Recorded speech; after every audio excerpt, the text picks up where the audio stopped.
Aujourd'hui, quand quelqu'un a l'argent, allez, il se trouve un Kajibi quelque part, il dit qu'il est chargé de paroisse, et puis voilà. Et le rituel à faire, ils ne font pas ça, ils ne connaissent pas. Voilà. Et la plupart, c'est des marchands de temple. Ils font ça pour se faire de l'oseille, se mettre de l'argent dans les poches. Voilà.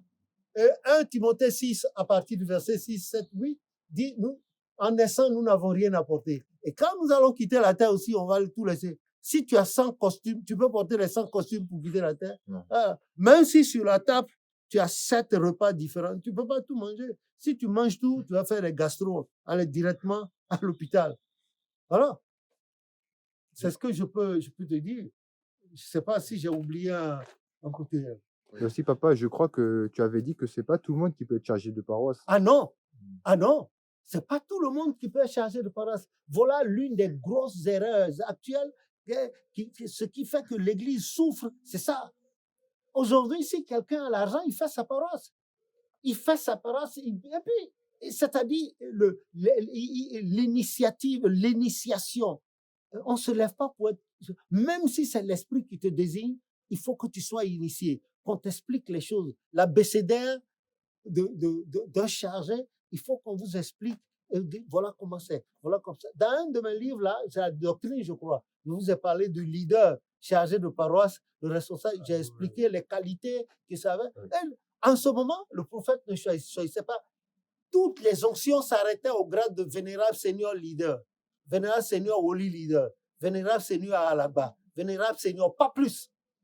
Et quand il y avait une nouvelle paroisse et qu'on devait envoyer là-bas quelqu'un pour choisir, il fallait donner à celui-là le grade d'assistant évangéliste. Le prophète réunissait tous ces vénérables seigneurs, quelque chose, il les réunissait. Et l'Esprit de Dieu qui était sur lui désignait un là-dedans. Et c'était celui-là. On lui faisait le rituel initiatique, le bain, l'imposition des mains, l'onction. Et puis maintenant, on va l'établir, comme a dit Exode. On va l'établir, on le fait, on le présente au peuple et il fait son action de grâce, etc.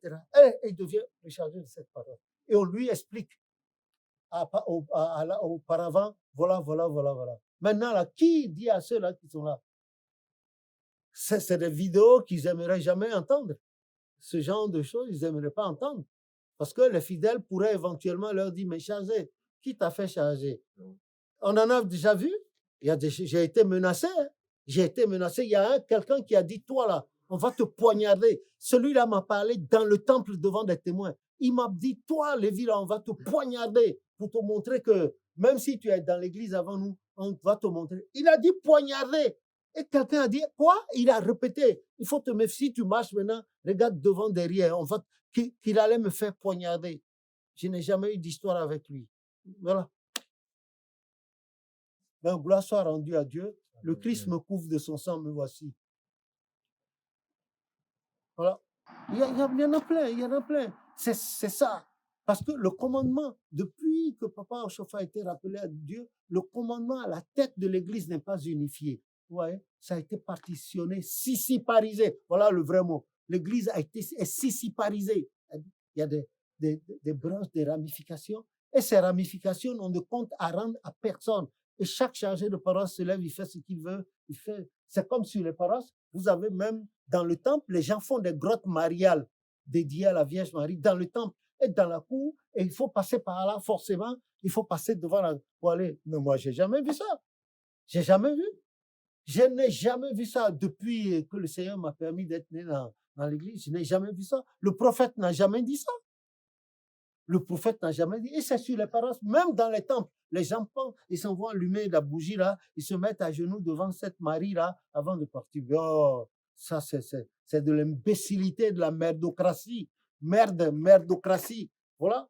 Et s'ils ont envoyé la merdocratie dans l'église du christianisme céleste pour emmerder le travail de Dieu. Et ceux-là, c'est des agents de Satan. Je ne les juge pas. Hein. Je parle du fait, ce que l'Esprit n'a pas dit à Papa Ochofa, ils ont emmené et ils ont imposé ça aux fidèles, au point qu'aujourd'hui, les fidèles, si tu n'en parles pas, si tu ne parles pas de culte à la statue de Marie, on dit, oh non, celui-là, il n'est pas un bon devancier, il n'est pas une bonne devancière.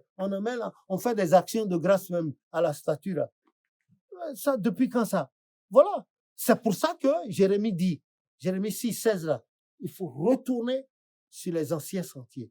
Il faut retourner là. Les anciens sentiers, c'est quoi? C'est ce que l'Esprit a dit à Papa Ochofa, qui est le basique de l'Église chrétienne. Tout le monde doit aller là-bas. Tout le monde doit aller chercher. Quand même, il y a des documents qui prouvent que avant, voilà comment ça se faisait. Les gens ont qu'à se cantonner à ça, être sanctifiés. Le Saint-Esprit va compléter et les guider. C'est cela l'Église du christianisme céleste.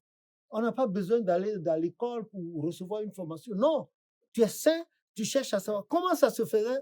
Tu prends le Saint-Esprit, tu prends et le Saint-Esprit vient compléter, t'aide à faire. Et puis ça y est, c'est parti. Mais tout est basé sur la Bible. C'est la Bible. Et papa, Oui. mais une femme, qu'est-ce qu'elle peut dire pour la prière de clôture? Parce que une fois, j'ai assisté à une prière de clôture Ah. où la femme, elle a fait une prière très longue. Elle disait même, elle priait même pour son chat. Elle priait quoi?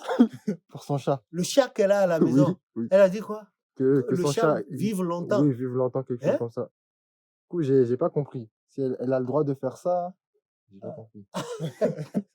Eh ben, hein? C'est du nouveau, ça. Qu'est-ce que toi, tu en penses? Non, quelque part, je pense que certains moments cherchent plutôt à prier pour qu'on les entende. Ils ne cherchent plus à prier selon la volonté du Saint-Esprit, mais plutôt cherchent à prier pour durer le plus longtemps, pour que les gens se souviennent que ah, c'était un moment qui a prié, ah, c'était un moment qui a prié. Je ne pense pas que ces prières, ce sont des prières inspirées par le Saint-Esprit. Et on ne devrait même pas répondre Amen à ce genre de prière, c'est ce que je pense. Ouais, amen, parce que c'est le Christ, Mhm. selon Apocalypse 3,14. Oui, je crois que tu as raison quelque part. Moi, dans ces conditions, je serais sorti du temple.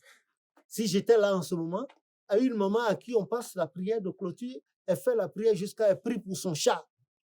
Minou qui est à la maison, là, elle prie pour Minou. Oh, voyez-vous? C'est pas possible. Non, non, non, non, non. Une prière de clôture, c'est quoi?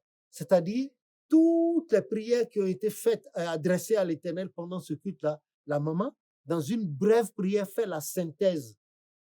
Parce que le Christ, gloire à son nom, a dit que ce ne sont pas les répétitions qui font que nous serons exaucés. Ce ne seront pas les répétitions qui feront que nous serons exaucés, mais d'être sobres dans nos prières. Et remercie l'Éternel de nous avoir été avec nous pendant tout ce culte, que ça soit passé bien et que la grâce qui est descendue aujourd'hui se répande avec nous et que chacun aille vers chez soi avec cette grâce, que la parole soit bien, l'œuvre évolue, le pays dans lequel nous sommes et le monde entier. Au nom de Jésus, notre Sauveur. Amen. Et puis on passe à notre Père. Voilà. C'est tout. Moi, je pense qu'il faut de la simplicité dans les prières. Certains, quand ils prient, oh, mais vous êtes enchantés. Ils sont bref, ils disent juste ce qu'il faut. Et il faut voir. Hein? Bah, écoutez, peut-être que Dieu fera, avant qu'on ne quitte la terre, l'Éternel va nous permettre de voir l'Église revenue à l'endroit, de voir l'Église rétablie, et puis on va quitter la terre avec joie. Parce que ce qui se passe dans l'Église là, oh, un jour, et on a envoyé quelqu'un là, on était sur une paroisse à Abidjan qu'on appelait Saint-Uriel. C'est pas là où Saint-Uriel est, Makori terminus maintenant, hein. On était à Numambo, dans un ancien quartier. Alors, qu'est-ce qui se passe? Ce monsieur était malade. Quand on l'a amené, il était très malade. Et avec les jours, les prières, il a commencé par se retrouver. Et comme ça, un samedi après-midi, la chorale a voulu faire la classe de chant. On prie toujours avant de commencer la classe de chant, non? Le maître de chœur a dit un volontaire pour faire une prière. C'est ce monsieur-là, là. C'est ce monsieur que Dieu a commencé par guérir de sa maladie, de trouble, là, qui a pris le micro. Et il a dit Jéhovah, Jésus-Christ, Saint-Michel, tout le monde répondait. Et il a dit, Dieu, aujourd'hui on veut faire notre chose. Toujours, quand on t'appelle, tu ne viens jamais. Mais aujourd'hui, là, on veut faire notre chose. Si tu veux, viens. Si tu ne veux pas, ne viens. D'abord, on s'en fout de toi. On va faire notre chose sans toi. Bon, c'était la confusion. Allez, les gens se sont jetés sur le micro. Et ça a été un fou rire. Mais à l'instant, il a été guéri. Gloire à Dieu. Comme quoi, Dieu nous confond. Il a fallu que lui, là, il fasse cette prière, que tout le monde ait éclaté de rire, que les anges lui apportent sa guérison. Et il a été guéri. Et puis, il est devenu très actif. Très actif, très actif. et positivement. Les voies de Dieu sont insondables. Voilà. Que son nom soit béni. Amen. Papa aussi, je crois que tu as dit que quand nous prions, il est préférable d'utiliser les versets parce que notre bouche Oui, est les versets bibliques. biblique. Hein? Parce que nous sommes pécheurs et tout ce que nous disons, c'est pas pur devant Dieu. Et comme Romains 8, verset 26 dit Hein? que l'Esprit Saint, Non, nous ne savons pas ce pas qu'il convient convient de de demander. demander. Voilà pourquoi l'Esprit Saint se substituant en nous, connaissant nos faiblesses, hein, par des soupirs Inexprimable. inexprimables, intercède en notre faveur auprès de Dieu. Et Dieu, qui connaît l'Esprit, son Esprit, a compassion de nous à cause du Christ, nous accorde une partie de ce qu'il nous a promis, qu'il nous a fait comme projet. Et les projets que Dieu nous a fait, vous pouvez les comprendre, ils sont dans Jérémie 29, à partir du verset 11. Voilà. Que le nom de l'Éternel soit béni. Amen. Ouais. Sinon, moi, je pense à mon homme, la vie, c'est même pas la peine de multiplier des mots. Parce que quand vous commencez par faire que votre prière, vos prières commencent à s'allonger, les fidèles, à un moment, s'ennuient, ils ouvrent un œil tantôt. Ouais, ils avaient les deux yeux fermés, non? Ils ouvrent un, ils regardent tout autour dans le temple. Comme ils ne comprennent pas, ils ouvrent le second, ils regardent, et maintenant, ils ne disent plus Amen. C'est fini. Toi, tu fais ta prière jusqu'à, voilà, la maman de la paroisse, là, on lui donne la prière, elle prie même pour son chat qui est resté à la maison. C'est grave. Voilà. Voilà, que le nom de l'Éternel soit béni. Amen. Voilà, moi, c'est ce que je peux dire. Hein. Je ne sais pas si vous êtes d'accord avec moi. Voilà. Enfin, c'est des trucs très, très, très fréquents dans l'Église. Bon.